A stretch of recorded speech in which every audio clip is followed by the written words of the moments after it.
This week, 4 companies tell the world how much they plan to spend next year. Microsoft, Meta, Amazon, Apple. The equity markets are focusing more on earnings this week as we start gearing up into full-scale earnings. We'll get big names coming out this week. But I think there's still quite a high bar for those earnings to feed into price momentum. You won't be in the room, but that number reaches your life. Because we've done this before. Everyone agreed the technology was the future. Fortunes went into the ground. The technology was right. The people who built it still lost their jobs. It's happening again, and almost nobody is watching the number that causes it. And it isn't only jobs. If you own an index fund, those 4 are among the largest things you own. If you have a pension, some of that money may already be lent to what they're building. That have all raised their AI spending targets in the last few months and are on track to collectively spend more on CapEx than they generate in free cash flow by next year. You didn't choose any of this. You're not watching this week. You're in it. Before we continue, if you want more videos that cut through the market hype and show you where the money is actually moving, subscribe, because that's exactly what this channel is built for. Alright, back to the real problem. So here's what's actually happening. Wednesday afternoon, July 29th, the Federal Reserve decides on interest rates. A few hours later, after the market closes, Microsoft and Meta report their earnings. Thursday night, Amazon and Apple. 4 of the biggest companies on Earth and the institution that sets the price of money, all inside 2 days. Last Wednesday, while most people were looking somewhere else, Google reported the largest quarterly profit in American corporate history, $112 billion. Now hold on, because almost none of that was money from selling AI. 99 billion of it was a markup, a paper gain on shares Google owns in another company, SpaceX, after it went public in June. And SpaceX shares have already fallen about 1/3 since that quarter closed. So take the paper gain out, and Google's actual business earned roughly what analysts expected. Meanwhile, in those same 3 months, it spent $44.9 billion building AI infrastructure. And once you take that spending off, what was left was minus $6 billion. Record profit on paper, cash going backwards underneath it, and the stock fell 7%. Well, what's clear, Brian, is investors are getting increasingly uncomfortable with the amount of capital needed to make their AI dreams become a reality, and it's playing out real time in the bond market, where the biggest names involved in the artificial intelligence build out, think about Google, Amazon, Meta, they're seeing their credit spreads widen. So in other words, fixed income investors are demanding more reward to lend to these companies that have all raised their AI spending targets in the last few months and are on track to collectively spend more on CapEx than they generate in free cash flow by next year. Now, the business wasn't collapsing. Demand wasn't disappearing. Revenue grew 24%. Cloud grew 82%, the fastest in years. And it got sold anyway. So something has changed about what this market is willing to pay for, and nobody announced it. By the end of this, you'll know what changed, why AI can keep getting better while the companies building it get cheaper, and the one question I now ask about anything I own. If you're new here, my name is Martin. I don't work on Wall Street. I don't run money for anyone but myself. I sat through the dot-com years, and I learned something expensive in those years. The technology can be right, and the investment can still be wrong. Nobody ever taught me those were 2 separate questions. So that's what I do here. I read the numbers the headline skips. Here's the one idea that makes the rest of this make sense. Profit and cash are not the same thing. Let me explain that quickly. Say a company pays $60,000 in cash for a delivery van today. The money is gone, all 60,000 of it that day.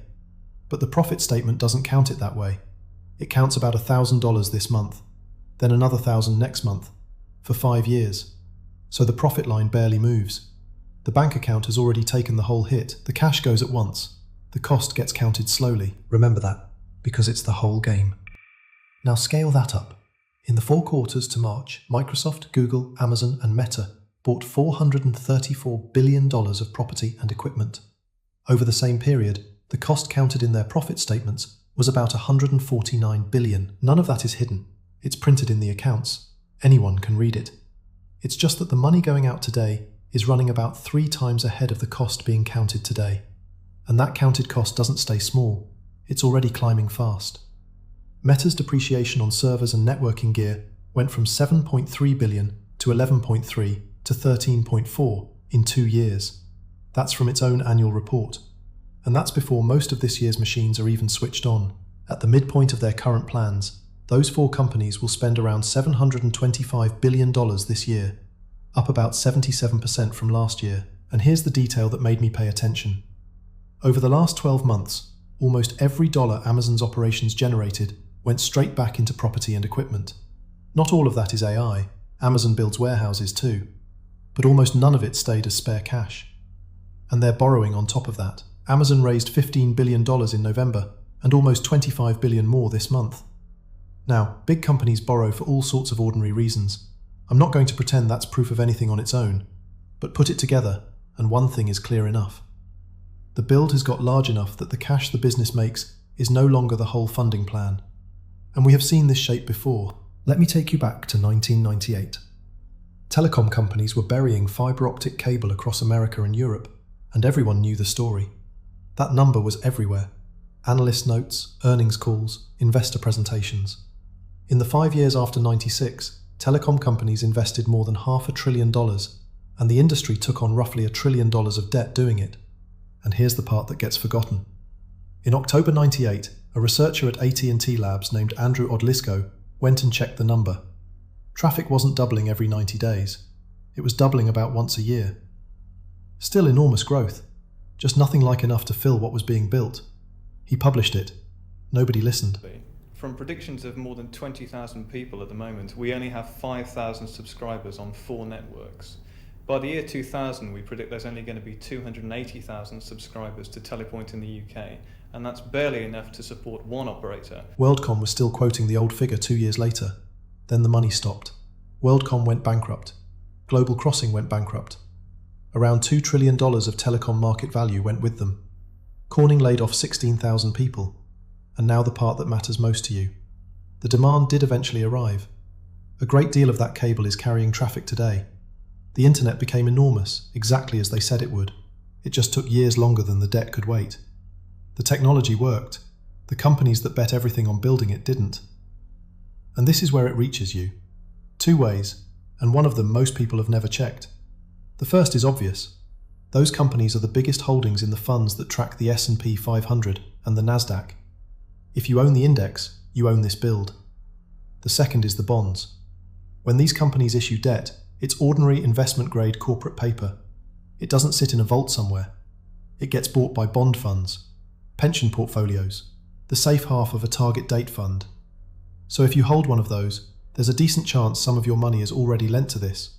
Most people have never checked. I hadn't. And just to gauge how concerned bond investors are getting about CapEx, you gotta watch Oracle's 5-year credit default swap. Barclays writing that it's no longer just trading on company fundamentals, but sort of seen as a liquid hedge on concerns tied to CapEx spending, and yes, its reliance on OpenAI. And there's one more way this reaches you, which nobody puts in a headline. When spending climbs faster than the cash coming in, management eventually has to protect the profit line somewhere else. That doesn't mean layoffs. I'm not going to tell you it does. But it can mean slower hiring, projects that sit waiting, smaller teams, a higher bar on every budget request. The pressure starts in a data center. It can end at somebody's desk. Now I have to be straight with you, because I'd be doing you a disservice otherwise. There is a real bull case here. Google didn't say demand was weak. It said the opposite. Its finance chief said they're supply constrained, that they're renting capacity from other companies this quarter because they physically cannot build fast enough. Well, we have increased our capacity quite significantly over the past 3 years. The demand still outpaces that investment. And we are, just the rest of the industry, working in a supply-constrained environment. So we're working hard to do that. We do have a benefit of having the full stack approach. So we're able to drive operational efficiencies, technological efficiencies within our technical infrastructure organization so that we can deliver more compute. But as long as we see these attractive opportunities to invest, we will continue to invest. That shortage is real, and it proves the demand is real today. But here's where I have to be careful with myself. A shortage today doesn't tell you that the capacity arriving over the next 3 years won't overshoot it. Telecom had shortages too, right up until it didn't. So I could be wrong about all of this. I've been early before plenty of times. Nobody can time this stuff, and anyone telling you they can is lying. So what am I actually doing? I'm not telling you what to do with your money. I don't know your situation, and I've got nothing to sell you.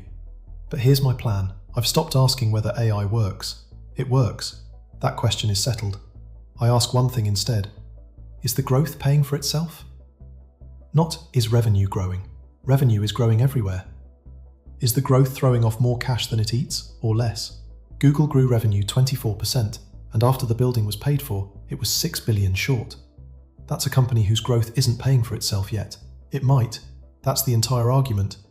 Ask that question about anything you own. And then there's the test. Wednesday, 2 o'clock, the Fed.